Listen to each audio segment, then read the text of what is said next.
Chicken pot pie in a gluten-free version is an absolute game changer. This recipe is hands down the most requested dinner in my family. Everyone wants it, so I am making it a lot. If you were intimidated by making homemade pot pie, it is easy.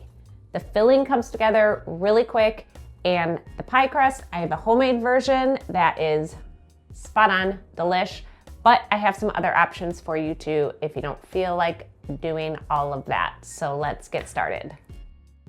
All right, let's start with the easy part, the filling. So in a saucepan, melt 4 tablespoons of butter, and to that we're going to add our vegetables. So I have 2 diced carrots, 2 diced celery, and then a half onion that is chopped.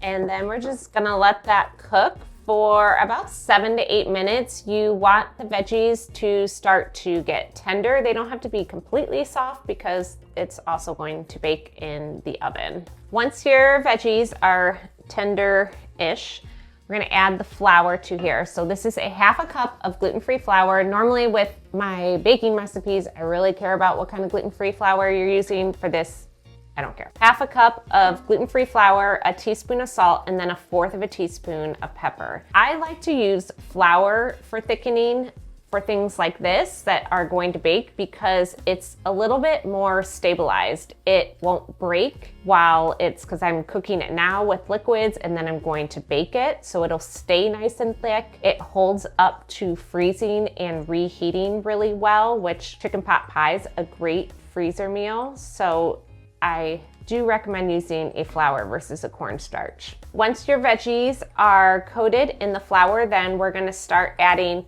the liquid to it to get our nice creamy filling. You need 1 1/2 cups of gluten-free chicken broth, which is 12 ounces. Just be sure to check your labels. Just add this in slowly. So I do about a half a cup at a time. So work it in, add a little bit more. Then slowly add in 2.5 cups of milk. I highly recommend using whole milk because it has a higher fat content. If you need a dairy-free recipe, then I would use something with higher fat like soy milk. If you need a dairy-free recipe, you can use dairy-free butter or olive oil. For the seasonings, I have 1 teaspoon of dried parsley and then 1/2 teaspoon of dried thyme. Once that's stirred in, then just go ahead and let it heat until the mixture comes to a boil and let it simmer for about 2 to 3 minutes. It will get very thick. You want it thick because we need to be able to slice and serve it. Last couple things that we need to add is the chicken. So I have 4 cups of cooked chicken. You can use baked chicken breasts that are diced. You could use chicken thighs are really good. You could use rotisserie chicken, anything you would like. And then 2/3 cup of peas. These are thawed, but honestly, I always forget to thaw the peas, and I will just add the frozen one in there as well because once they hit the hot filling, they will thaw quickly. So you will have a pretty aggressively thick filling, which is fine.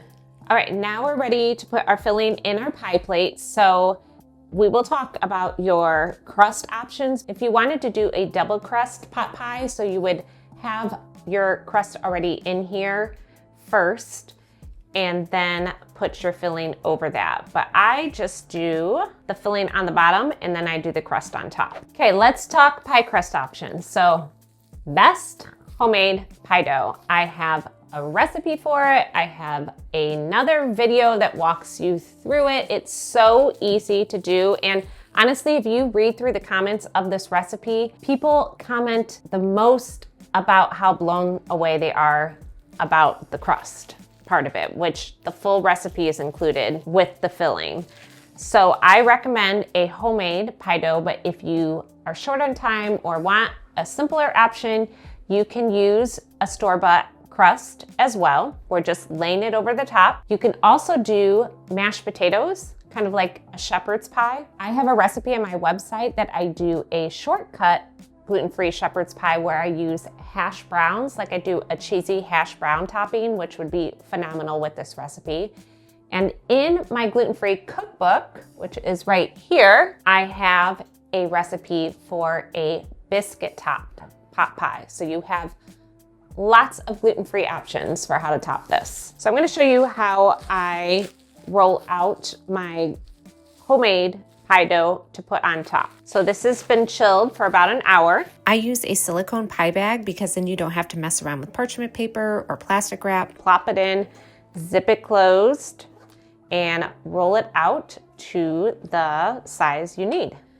As you're rolling, just press down in the middle, kind of really hard, and then push it out to the sides, and then keep rotating about a quarter turn. So whatever crust you have at this point, once it's rolled out, larger than your top, because you're gonna wanna turn the edges over. Gonna take it, and then we're just gonna place it over the top of your filling.